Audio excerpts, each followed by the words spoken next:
Here are 10 Bloxburg tips for Bloxburg content creators. How to hide usernames. If you see somebody else in the game, they do have a name tag. This is my alt account.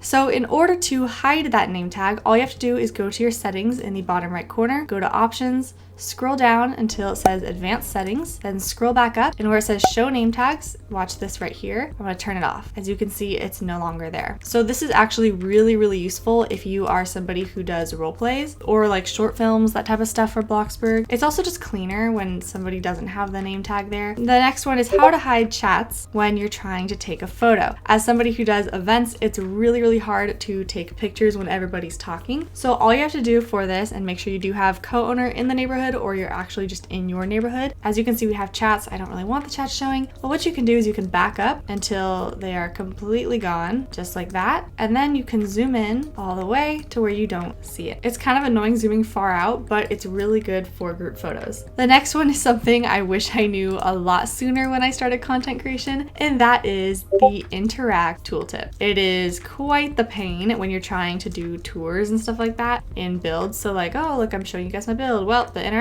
tooltip is showing up and I don't want that in my build because it's very distracting. So all you have to do, again, go to your settings. Honestly, your settings in Bloxburg are your best friend. Go to options where it says show interact tooltip right at the top, just turn it off. As you can see, it's still showing. All you have to do is move your character and move back, and look, it is no longer there. It's pretty nice. I'm so glad they have that option. And if you're somebody who likes to press E a lot, you can still press E if you're nearby, or you can just click them. Either way works. Neighborhood time settings. This is one of my favorites because lighting can really change a build, can really change a video. It's pretty important. And this also goes for the weather. It can change the vibe of your video. So especially during Halloween, you want that fog, you know, you want that nighttime all the time. 12 p.m., that's just midday. So you want the sun all the way at the top. Depending on your lighting choices, you can see different things. So you can see here, we have the lighting here, but if I want 3 o'clock is my favorite time to put my lighting because you can see the lighting is just a little bit softer than when it's at noon. Keep in mind, 6 p.m. is always sunset. This is sunset for you guys. For Halloween, this is a good one to do, sunset, and if you change your weather to fog, you get this cool little vibe right here. As you can see, the moon is like just barely peeking over the hill. Or you can change it to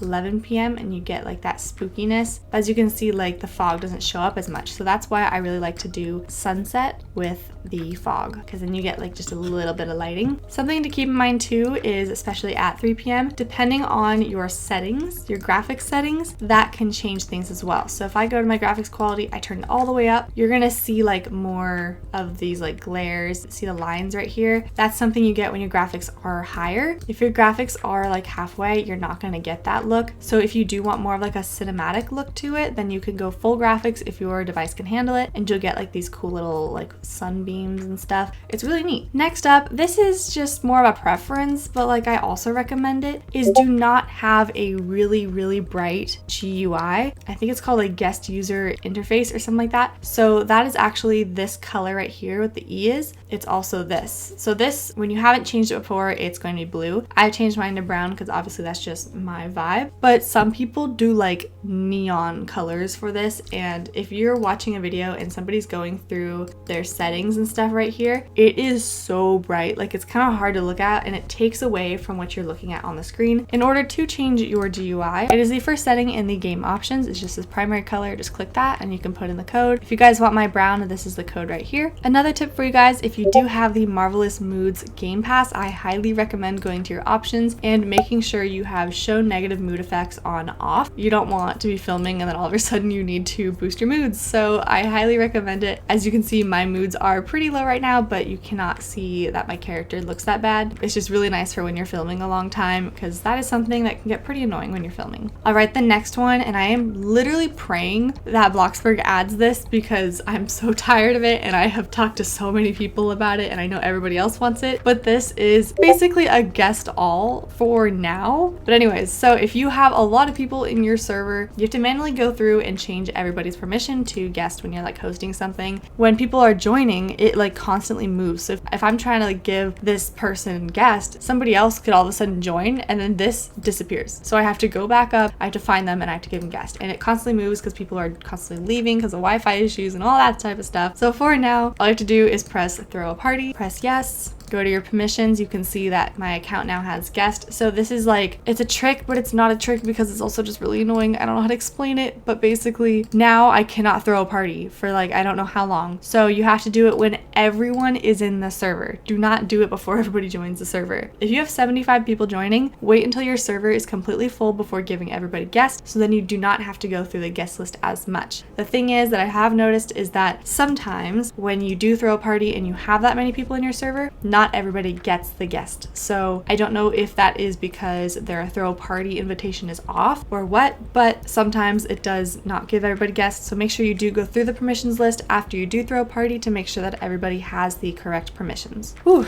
out of breath right there.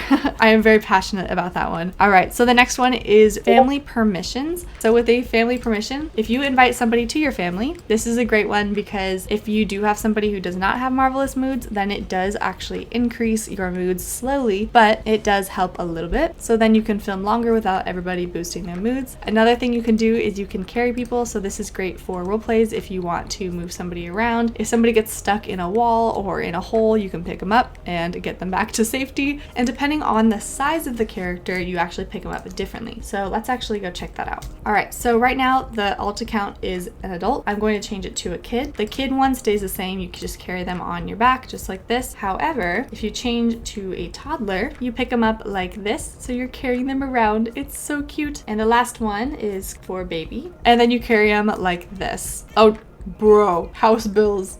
Well, that's great. So doing that just adds a little bit more to the role plays if your characters are different ages. But just remember, in order to pick them up, you have to be in a family. All right, the next one is a really important one. This is something to keep in mind if you have a lot of people in your server or using your plot. So let's talk about being a roommate. There's a lot of things that happen when you are a roommate. So when you are a roommate in somebody's plot, that means you can use their vehicles. That means that you can sometimes change their paintings. Sometimes also means you can go into build mode. This is a really important one. Sometimes you want people to, you know, drive your cars, you know, but you do not want them going into build mode because you don't want them to mess anything up, delete, all that fun stuff. All you have to do for roommate, go to your settings, go to options, go to your build mode setting where it says allow roommate building. Turn this off because otherwise they can go into build mode. So that is something that has saved me some headaches. Now the only thing that is still an issue that I wish there was a setting for is going into fridges. So if you are a roommate, you can go into other people's fridges, and that means you can steal their food. I learned that the hard way when I was first starting off events. Gave someone roommate because I thought they needed it in order to cook, but no, they stole all my Valentine's food.